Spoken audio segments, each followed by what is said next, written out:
Morning guys. So lots of you spotted yesterday when I was doing my clary sage post all the plastic bags for my dahlias, how I wake them up. So here are all my plastic bags, and in each one is a dahlia tuber. So I'll have a look in there. So we've got a dahlia tuber sitting in there with a bit of soil and a label. Now there are lots of benefits to putting dahlia tubers in plastic bags, and mostly it's because of humidity. Now if you remember when I'm talking about the propagators, takeaway pots, I'm always talking about that cycle of water that goes around, that softens the seeds, that help them to germinate. So every day I come in and check my bags, and you can see that this one's got good humidity in there because it is got water on the bag. Now I never lock the bags up ever, because what will happen is you'll end up with rotting, and there is no rotting on this one. But you can see here, this one has got no humidity, so if I put my fingers in, I feel that the soil is just a bit dry, so I'll just give it a tiny splash of water, not much, just to top it up. So I always use my teeny tiny watering can because I don't want to accidentally put too much in. I'm literally just going to put probably about that much in, and I'm in here checking them daily to make sure that there's not too much. You don't want them sitting in water, you just want to hydrate the soil, and then the soil will then do its job in hydrating and feeding the dahlia. So I always dig my dahlias up every year because where I have them in the meadow, it sometimes floods. And so I don't want to risk them rotting, because they are prone to rotting really easily. So I dig them up and I store them in vermiculite. So it's raining today, and basically I just store my dahlias in these airy crates so there's airflow, and I put vermiculite at the bottom. Now the good thing about vermiculite is it's really good at pulling moisture away if you've overwatered, and it's really good at pulling moisture away if you've got a rotten dahlia. So dahlias are really prone to lots of diseases and virus and rotting, and so by storing them over winter in the vermiculite, if there's any rotting going on, there'll be moisture, and the vermiculite will pull that rotting away from that particular tuber and stop it spreading to other tubers, and can actually stop it from spreading to more tubers within the tuber clump as well. So that's really good for that. So when it's time to get them out in springtime, and I tend to do this in February, the tubers are kind of dry because obviously the vermiculite has been drying the tubers out. So if you think about sweet peas, ranunculus and anemones, they all come to you dried, and you have to pre-sprout them with water. So tubers, dahlia tubers, are a bit like this because they've been dried and you kind of need to pre-sprout them. And so having them in a bag with that humidity will soften the skin, feed the flesh, and help to rehydrate the whole tuber.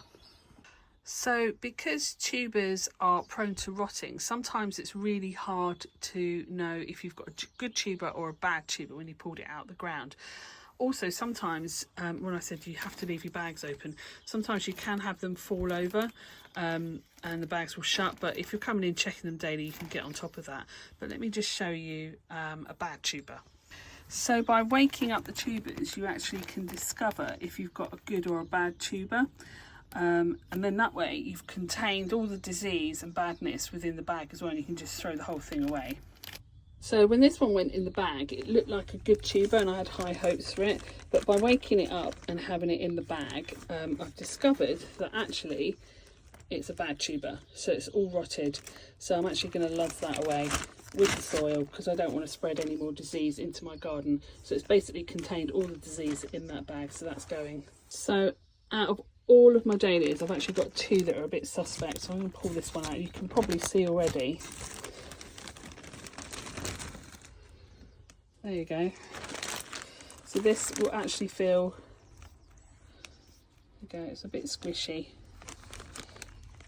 and that's actually a bit squishy as well. I probably going to throw that one away as well. I'm just not going to risk it. So dahlias are also prone to a disease called gall, and that's when you get like crazy growth on where the eyes are. It's like loads and loads of growth that are appearing, and that is gall, and you don't want that in your tuber, and you definitely don't want that in your soil. If you've got it in your soil, it means you can't plant a dahlia in that spot, because it's just going to spread it from dahlia to dahlia. So by having them in these plastic bags, when the leaves wake up, you'll be able to see if you've got gall or not. So another great reason for having dahlias in bags is because you will wake up your dahlias a hell of a lot quicker. Dahlias need heat, they need water, and they need light. So with the bag, it provides humidity, which is your water. You have them on a hot mat because they come from Mexico, which is a hot country, and obviously they need the light to sprout.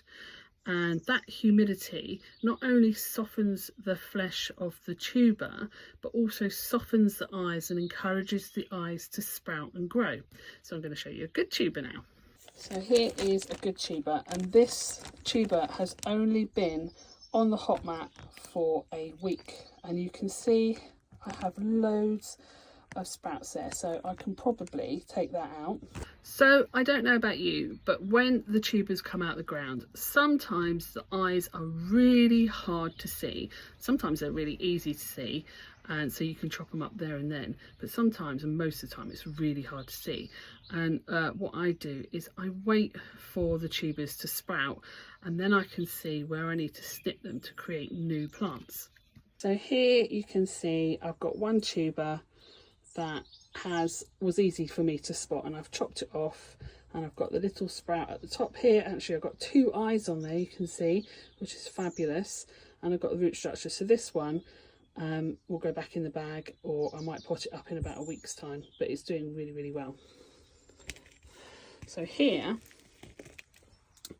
you can see I've got here's a good point. I can actually nip that one off now and make a brand new plant there, and I can probably take that off there as well and make a new plant. Oh, there's one around here as well. Oh, that's nice.